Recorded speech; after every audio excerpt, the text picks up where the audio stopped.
Alright, and hello everybody, I'm the Super27 and welcome to another Dokkan Battle video. Today we are tackling the EZA event for this GOTENKS, which came out just a little bit later on Global as it did on JP. If you didn't know, JP right now is having like a God Topo celebration, and this was actually one of the EZAs that he got. So I'm actually super excited to see that we got this. This is one of the most powerful EZAs in the game, probably one of the best, probably one of the best TURs in the game right now as well. So let's real quick look at the battle info. He's weak to heavenly events, which isn't necessarily the greatest category in the universe. So this is the team that we are rocking with. So let's not waste any time because we have a lot of details that we have to go over. I do just want to make sure that we are on auto. We are, so I'm just going to let this go. So this is Astounding Fusion Power GOTENKS, who leads Special Pose category 4 key and 170 to stats, or the youth category 3 key and 170 to stats. That's actually not bad. Special Pose is about to get a huge revitalization because we have characters like Topo. We're going to be getting EZA Rubrian. We're going to be getting the LR Ginyu Force. There are a lot of stuff. So it's like Special Pose is going to cook here in just a little bit. Not to mention you have the Gammas, the LR Gammas. And then youth is actually a not half bad category either. Or at least it isn't as of right now, because you have characters like Pat the Power Kid Goku, you have SSJ2 LR Gohan, who can still be used in a lot of events. Very powerful. So actually, I could see this guy being a decent enough leader on Global right now, but once we go into like the 9th anniversary stuff, absolutely not. His super attack effect is the Victory Flash. He raises the attack for 1 turn, greatly raises defense for 3 turns, and then causes immense damage to the enemy. That's really freaking good. His passive skill. He gets 2 key and 200% attack and defense at the start of turn. A lot of stats. And he gets an additional 50% attack when performing a super attack. Pretty good. He has a 50% chance of launching an additional super attack. Again, that's also good. He has a high chance of evading enemy super attacks. Or all attacks, including super attacks, excuse me. He gets an additional chance of evading enemy's attack plus 10% within the same turn after he evades an attack. Now, I am pretty sure this doesn't work like Dokkan Fest Yamcha. So he has a 50% chance, and then after he dodges, as far as I'm aware, that goes to a 60%. It's not a 50% and then just a 10%. They should stack together. Again, I could be wrong. Please correct me in the comment section down below if I am wrong, but I think that's how that works. He then gets an additional 50% defense when performing a super attack for 1 turn from the character's entry turn. And then he transforms when conditions are met. So in his base form, he is pretty decent, not gonna lie. He's not like groundbreaking by any means. He's a 50% chance to dodger who can go up to 60%. He's going to be doing good damage. Having a high chance of launching an additional super attack is good. It would have been better if he launched a guaranteed additional with a 50% chance of being a super. That way you could get the hidden potential system to proc more often. But that's just splitting hairs. You're only going to have this guy in either turn 1 or turn 2 because he's one of these mandatory transformation characters. So if you get him into slot 7, you're never even going to see this GOTENKS, which probably is a blessing because, again, he's doing a lot of good stuff, but like he's not excelling at anything. Like 200 stats at the start of turn, like that is very good, but this is a character who like he can't go into slot 1. He is going to not necessarily be dodge or die, but like dodge or you're going to be in a bad situation, if that makes sense. Before super attacking, of course. Post super, I would actually imagine that he is going to be very well off, especially since he's greatly raising defense for 3 turns. So if you got this guy on turn 1 and then on turn 3 after he transforms, he's going to have a little bit of extra defense to play around with. That's a very good kit. Like this is what the tech Trunks from the Worldwide Download Celebration, that's kind of how his passive should have been built. Unfortunately, that character is just all offense. But yeah, like I said, his transformation condition, it is transforming from the 3rd turn from start of battle. And then his links, he has Signature Pose, Saiyan Warrior Race, the Saiyan Lineage, Innocence, Fierce Fighter, Supreme Warriors, and Fierce Battle. He actually has a very good link set because it's very versatile. He works well with other fusions. He works well with other pure Saiyans. He works well with other Signature Pose characters. He works well with the youth category as well. He works on a billion teams, which works out because this character is literally on a billion team. Fusion, Hybrid Saiyans, Majin Buu Saga, Super Saiyan 3, Transformation Booth, Use, Super Saiyans, Final Trump Card, Special Pose, Rapid Growth, Saviors, Connected Hope, Gifted Warriors, Heavenly Event, Time Limit, Mastered Evolution, Entrusted Will, Power Beyond Super Saiyan, Fused Fighters, and Earthbred Fighters. Again, that is a lot of categories, a lot of strong categories, a lot of weak categories, something that, like, GOTENKS is going to help. And, again, like, it doesn't really matter. Again, his links are, as we get into his other transformations, they are going to change quite substantially, which I feel like only adds to this guy's versatility, because he can work on all of these teams. Like, Super Saiyan 3 right now is not very powerful. Neither is Majin Buu Saga. Hybrids aren't, just because they don't have a good leader, because Beastless Gohan has kind of fallen off. But, like, Saviors, there's that really tough Savior mission. Connected Hope is now really, like, this is going to make it super good. Special Pose is going to be, like, a top 5 team in the game now once we get Topo on Global. A lot of exciting stuff that's happening. But let's now talk about the Super Saiyan version of GOTENKS. His new super attack effect is the Super Ghost Kamikaze attack. He raises attack for 1 turn, greatly raises defense for 4 turns, causes immense damage to the enemy with a 70% chance of stunning. Now, that's going to be relevant for, like, the Cell Max event. You're able to stun him. And greatly raising for 4 turns is actually kind of wild. So, like, again, he's going to be able to tank pretty well, but you kind of want a super first, I would imagine. His new passive skill, he gets 2 ki and 250% to stats at the start of turn, an extra 50. That's awesome. He gets an additional 50% attack and a additional chance of an extra 50% attack and a medium chance of performing a crit when performing a super attack. He gets 50% attack, and then he has an additional 50% chance to get an extra 50% attack, and then a 30% chance to crit. Okay. They worded that really weird. Those should have been 2 separate clauses, but I understand what they're saying there. Okay. He has a great chance of launching an additional super attack. He has a high chance of evading enemies' attacks. He gets an additional chance to evade plus 20% within the same turn after evading an attack.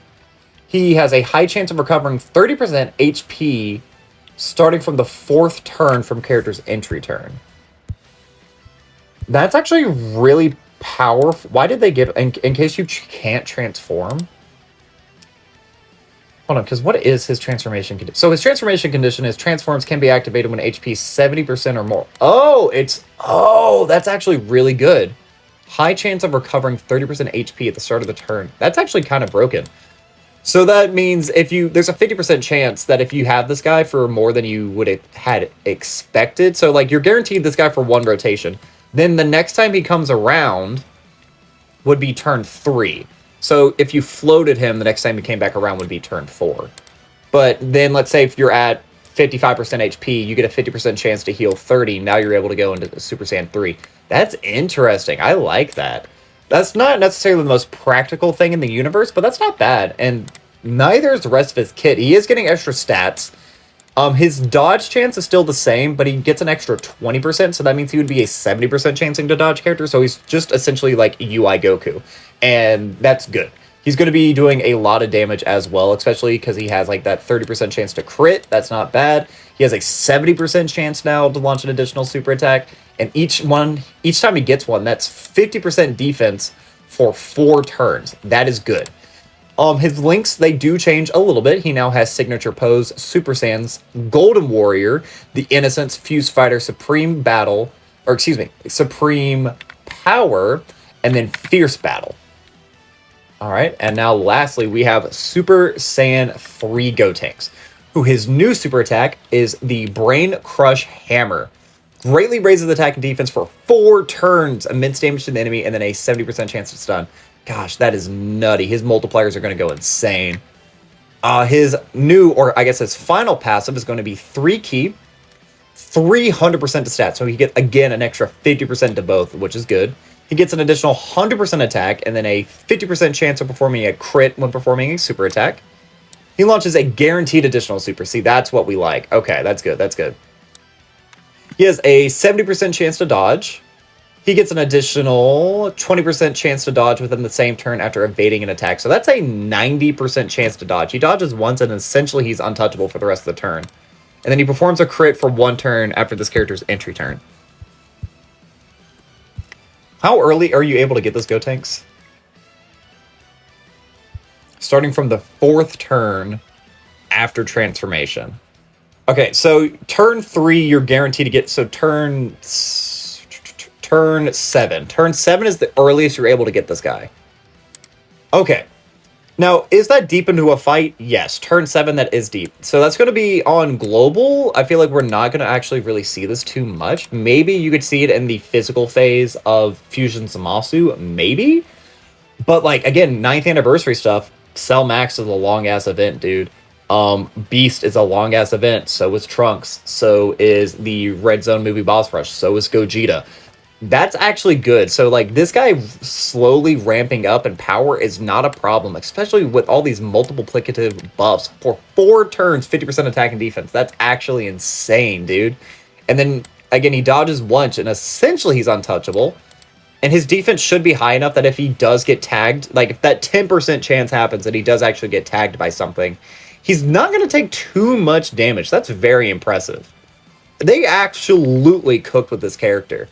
Now, I've seen some debate of, is this character better than Kefla?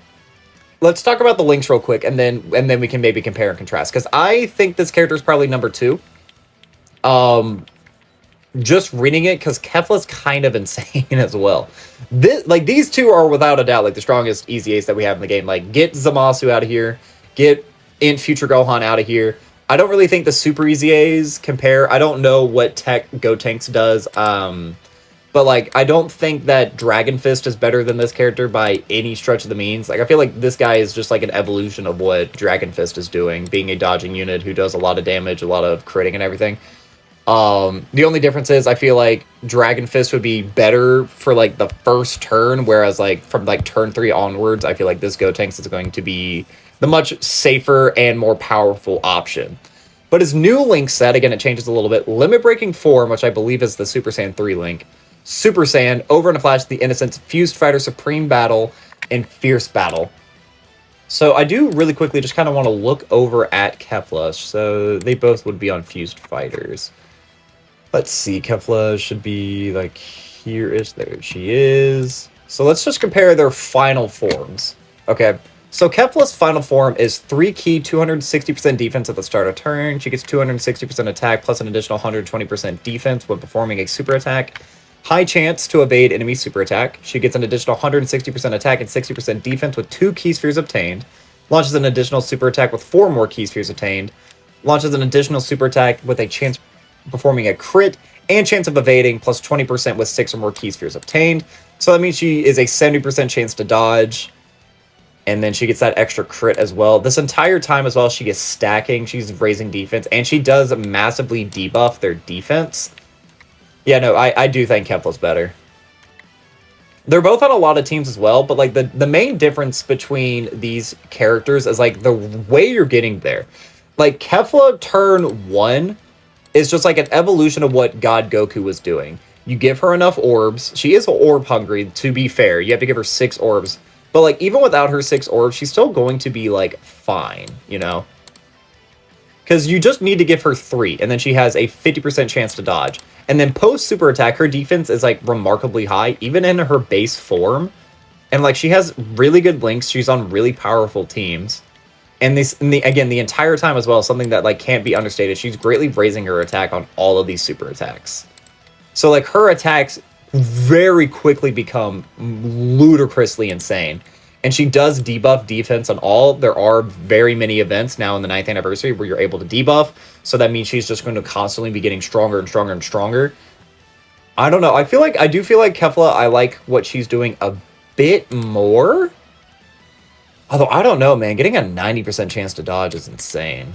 And he does get guaranteed crits for 1 turn. I'll have to play around with it, because I have Kefla at 69%, and I'm pretty sure I have this GOTENKS at 79%. We can maybe do one of those videos. I haven't done one in a while, where it's this character versus this character. We could do it for SSJ3 GOTENKS and then Kefla. And the thing is, too, I could actually theoretically run them on very similar teams and only have the difference on those teams be if I'm running Kefla or if I'm running GOTENKS. That could be interesting. Let me know in the comment section down below if you would like to see that. I probably will do that, actually, but give me just one quick second, chat. We're going to get this wrapped up. I will do one last run. We will EZA GOTENKS, and then we will sign off for the video. All right, so let's go ahead and get this video wrapped up, but there we go, guys. That is going to be all for this time. I've been the Sweetbro27. I'm a variety Twitch streamer and an upcoming YouTuber trying to make it big in the world. I have a Twitter, a Twitch, a TikTok, and a YouTube, the links of which can all be found in the description of this video. And while you're down there, don't forget to like, subscribe, share me around, and leave me a comment, positive, negative, or indifferent. I would love just any sort of interaction I can get from you guys. Let me know, how excited are you to use this character? Whether have you already used him and you're a JP player, or are you a global player ready to just like absolutely dominate the game with another super powerful EZA character? Please let me know. But yeah, that's going to be all for this time, guys. So as always, I've been the Sweetbro27, and I am signing off.